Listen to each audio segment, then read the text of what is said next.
शिवसेना ठाकरे गटाच्या नेत्या किशोरी पेडणेकर यांच्यावर भाजप नेते किरीट सोमय्या यांनी तब्बल 100 कोटींच्या घोटाळ्याचा गंभीर आरोप केलाय।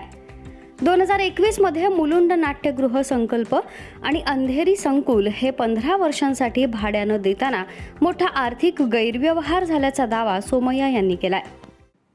या घोटाळ्याची स्पेशल चौकशी झाली पाहिजे आणि उद्धव ठाकरे सेना त्यांचा माफिया कॉन्ट्रॅक्टरने मुंबईला कसं लुटलं त्याचं हे एक मोठं उदाहरण आहे। ताबडतोब हे कॉन्ट्रॅक्ट रद्द करायला हवे। पण आता या आरोपांवरून ठाकरे गट आक्रमक झालाय। ठाकरे गटाच्या नेत्या अयोध्या पोड यांनी सोशल मीडियावरून किरीट सोमय्या यांच्यावर जोरदार पलटवार केलाय। त्या म्हणाल्या, हजारो वर्षे कुत्र्याची शेपूट नळीत घातली आणि नंतर शेपूट बाहेर काढली तर ती वाकडीच निघाली। वारंवार तोंडावर आपटून सुद्धा किरीट सोमय्या स्वतःच्या सवयी काही बदलत नाहीत। प्रताप सरनाईक यांच्यावर करोडो रुपयांच्या घोटाळ्याबद्दल ऊर बडवला आणि मग शांत झाले। मग यशवंत जाधव आणि यामिनी जाधव यांचे घोटाळे बाहेर काढले आणि ते दोघे जून 2022च्या रात्री एकनाथ शिंदे हात धरून पळून गेले आणि किरीट सोमय्या शांत झाले। आता तेच प्रताप सरनाईक आणि जाधव नवरा बायको किरीट सोमय्या यांच्या दोन्ही खांद्यावर बसून सत्तेचा मलिदा खातायत।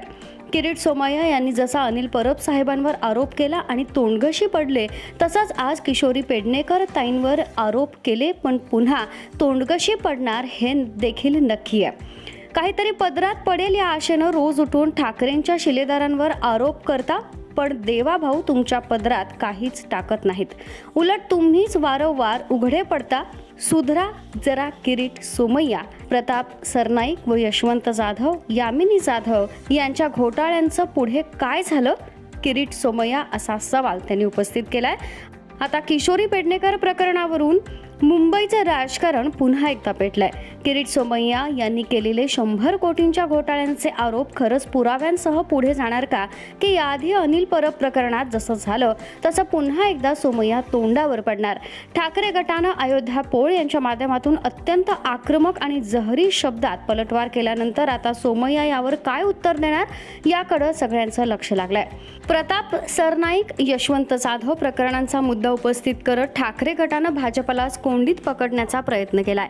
त्यामुळे हे प्रकरण फक्त आरोप प्रत्यारोपांपुरतं मर्यादित राहणार, की पुढे चौकशीत नवे खुलासे आणि आणखी राजकीय संघर्ष पाहायला मिळणार, हे पाहणं आता महत्त्वाचं ठरणार आहे।